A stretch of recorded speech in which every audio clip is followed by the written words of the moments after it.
a retomar el tema y la consulta mía en este caso es, ¿cómo detectar esos síntomas cuando algún familiar cercano está en las puertas de una depresión que podría complicar su salud, no solamente mental, sino física también?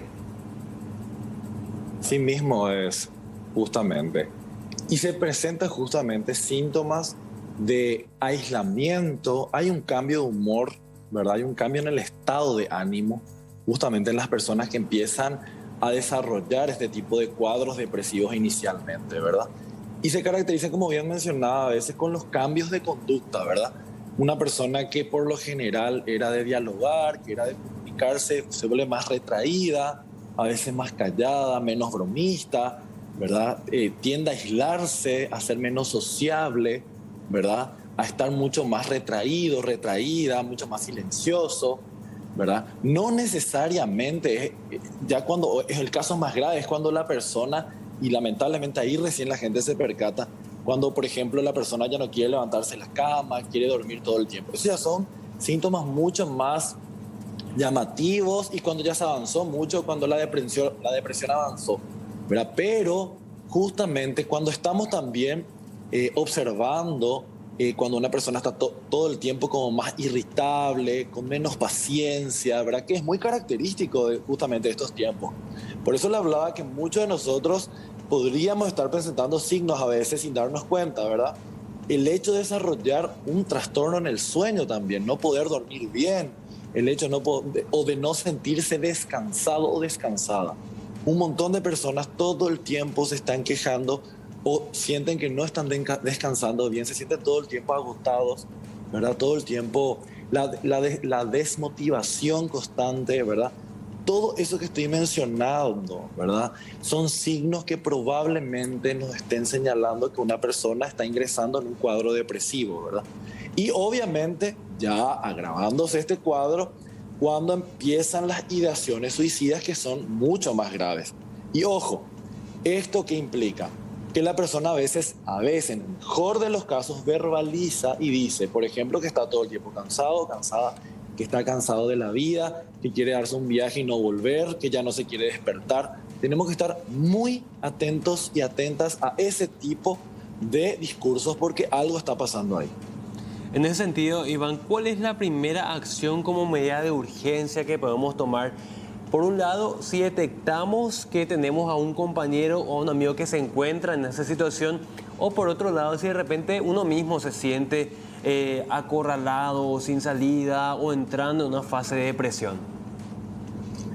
Y por eso mencionaba justamente, Juan, el hecho de que si nosotros observamos todos estos cambios, ¿verdad?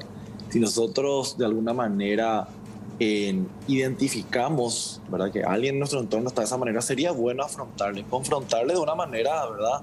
En que justamente se le menciona, mira, yo te estoy notando de esta manera, hace un tiempo te estoy observando y me parece que a vos te pasa algo, le preguntamos si quiere hablar e incluso tratar, ¿verdad? De acercarse y decirle, mira, me parece bueno, me parece importante que busquemos ayuda, ¿verdad? Y es más difícil, Juan, cuando una persona realmente identifica en uno mismo. A veces creemos o tenemos la fantasía que se nos va a pasar. Y lamentablemente cuando inicia una depresión, ¿verdad? No es que va a pasar nomás. Esto no es como un dolor de cabeza probablemente. Esto se va a ir agravando y esto se va a ir de alguna manera volviendo más complejo.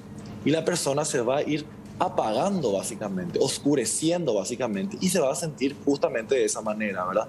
Con menos ganas, más solo, más sola, ¿verdad? Y afrontando una situación muy difícil, muy pesada justamente de sobrellevar, ¿verdad? Entonces es importante por eso ponerlo en palabra, ¿verdad? Confrontar, ¿verdad? De una manera en que la persona no se sienta así como atacada, pero sí es importante hablar. A veces el hablar, o no a veces, siempre hablar a tiempo puede salvarle la vida a alguien. Y por sobre todo, Iván, destacar esto que me parece realmente muy importante por parte de la sociedad, por parte de ese entorno también que cada uno tenemos, de ser un poco más tolerantes, de ser un poco más empáticos con esa persona que muchas veces, hablando precisamente de esta situación complicada, perdió a familiares, quedó sin trabajo. Absolutamente. Y esa facilidad que algunas personas tienen de reponerse rápidamente emocionalmente hablando y otras que tienen otras dificultades más para poder sobreponerse a esas situaciones. Es decir, es tratar de acompañar emocionalmente a esas personas que evidentemente no están sobrellevando de la mejor manera, porque para muchas personas esta es una temporada de fiestas, de alegría, Exacto. pero para otras personas están mirando la situación pero de otra manera. Tal cual, como mencionás, o sea, ahí es donde justamente tenemos que entender que cada uno de nosotros somos diferentes, nos interpela de alguna manera diferente cada realidad y tenemos diferentes tipos de herramientas internas, ¿verdad? Por eso es tan importante entender que cada uno de nosotros procesa de manera diferente, ¿verdad? Y trata de salir de alguna manera o se queda justamente, se estanca.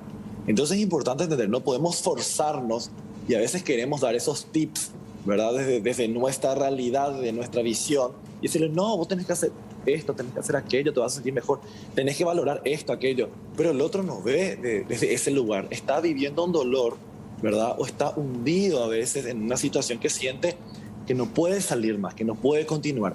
Ese es el punto específico que caracteriza a una persona que va a intentar suicidarse, que ya no encuentra una situación, que no encuentra más una solución, ¿verdad? Que ya no ve factible poder avanzar y se siente cansado o cansada con respecto a lo que está viviendo, a ese dolor que está padeciendo básicamente.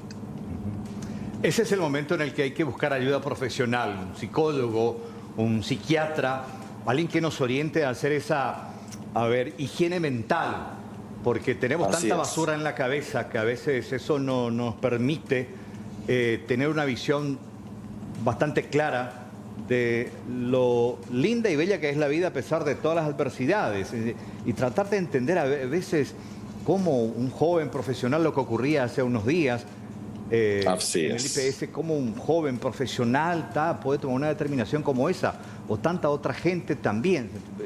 Uno dice, es inexplicable, pero a veces también hay que ponerse en el zapato de las personas, ¿entiendes? ¿Qué es lo que uno tiene en la cabeza? ¿Qué es lo que va contaminando la mente? Y cómo la mente al final termina manejando todo. Así mismo es, Carlos. Es que justamente cuando una persona llega a ese tipo de determinación, es que ya no ve que puede salir de ese lugar, ya no ve solución, no encuentra más alternativas y está cansado de padecer, está cansado de sufrir. Probablemente no es que quiera morir necesariamente, sino que quiere descansar, pero de esa situación que ya no puede manejar, que ya considera que no puede solucionar.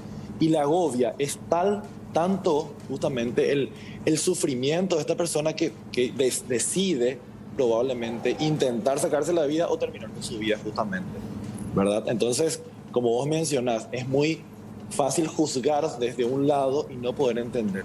Lo importante es que si a tiempo, siempre es importante entender esto, si esto se trata a tiempo, una persona puede salir de eso, si hay un buen acompañamiento psicoterapéutico, si hay un buen psiquiatra que realiza su trabajo con los psicofármacos correctos, esto tiene esperanza y la persona puede mejorar su calidad de vida y volver justamente a un estado de ánimo mucho más agradable, mucho más sano, obviamente. Iván López, gracias por tu tiempo, gracias por esta charla y ojalá que si uno, se percata que hay alguien cercano, laboral, familiar, con esas características, dar ese apoyo. Quizás ese apoyo pueda significar la diferencia entre la vida y la muerte. Un abrazo, Iván, gracias. Gracias, Iván. Absolutamente, muchas gracias a ustedes. Un placer estar con ustedes. Gracias. Hasta luego, Iván López, psicólogo.